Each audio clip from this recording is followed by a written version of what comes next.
to deliver positive change to benefit the people of Pakistan.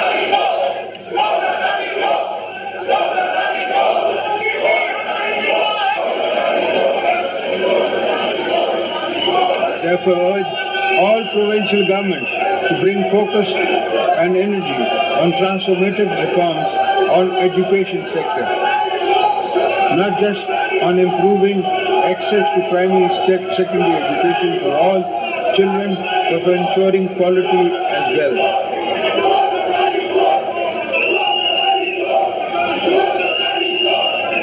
Mr. Speaker, respected parliamentarians, I am sure all agree that our health sector is in urgent need of rebuilding and scaled up expansion.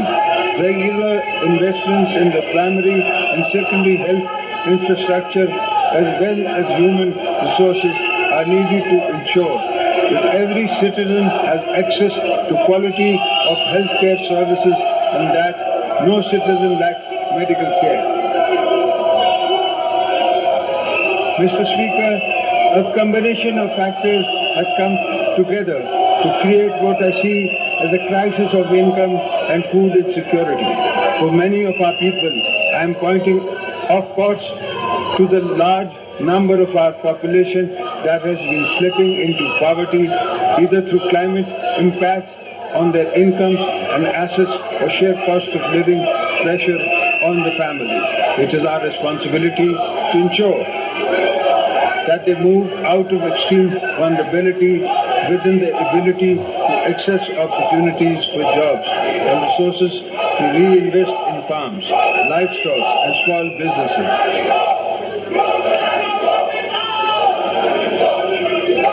I am proud to say that I come from a political background that has rich legacy of empowering and protecting all those at the bottom of the social pyramid, including women.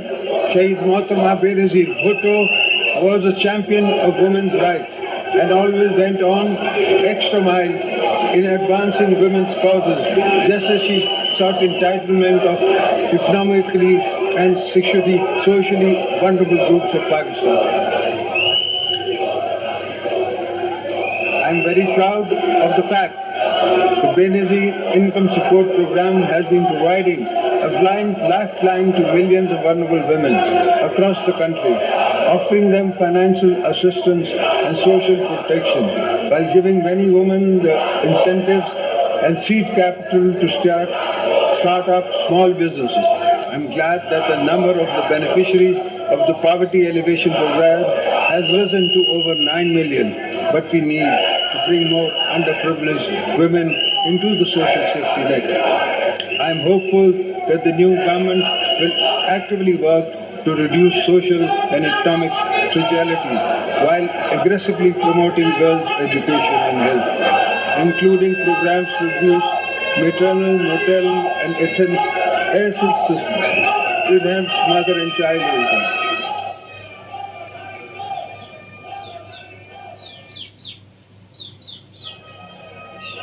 Mr. Speaker, you are aware the menace of terrorism is again rearing its ugly head and is threatening our nation's security as well as regional peace and prosperity.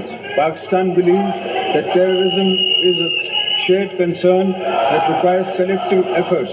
We expect neighboring countries to take strong notice of terrorist groups who are involved in launching attacks against our security forces and people. Today I reaffirm the nation's resolve to eliminate terrorist elements.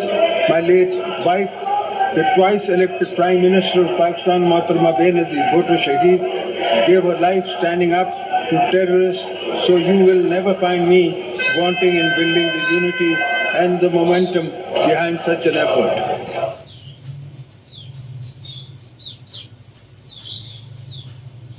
We are proud of our armed forces, law enforcement agencies who have rendered immense sacrifice and played a heroic role in the fight against terrorism, defense of our national frontiers. I will also take to like to take this opportunity to thank our friendly countries, particularly Saudi Arabia, UAE, China, Turkey, and Qatar, who have always supported Pakistan in difficult times. It is important also to recognize the US, EU, and UK have all been established trade partners with a history of cooperation in many sectors which we hope will grow further. I extend my heartfelt gratitude to China for its unwavering support to Pakistan in various fields and enduring strategic all-weather friendship between Pakistan and China is a cornerstone of stability in the region. We remain steadfast in our commitment to collaborate with China to advance our shared goals and fostering regional peace, promoting connectivity, ensuring prosperity, and maintaining stability, which includes completion of the China-Pakistan economic corridor. We will not allow hostile elements to jeopardize this vital project or undermine the strong bond between our two nations. We will take all necessary measures to ensure the security of our Chinese brethren and sisters. Before I conclude, I must remind the world of the unsung sacrifices of our Kashmiri brethren, their ongoing struggle for the freedom of Indian illegally occupied Jammu and Kashmir. The revocation of Article 370 and 35A is part of India's strategy to reduce Kashmiris Muslims to a minority in our own homeland. Pakistan rejects the one-sided India action and calls upon India to reverse all illegal measures taken on or after 5th of August 2019. अच्छा, ये थे जनाब सदारती तकरीर हो रही थी, joint session था जी parliament का, और जो रही सही कसर थी, जो इज्जत थोड़ी बहुत ना होने के बराबर थी, वो भी जाती रही। 25 करोड़ आवाम और पूरी दुनिया देख रही है क्या हो रहा है।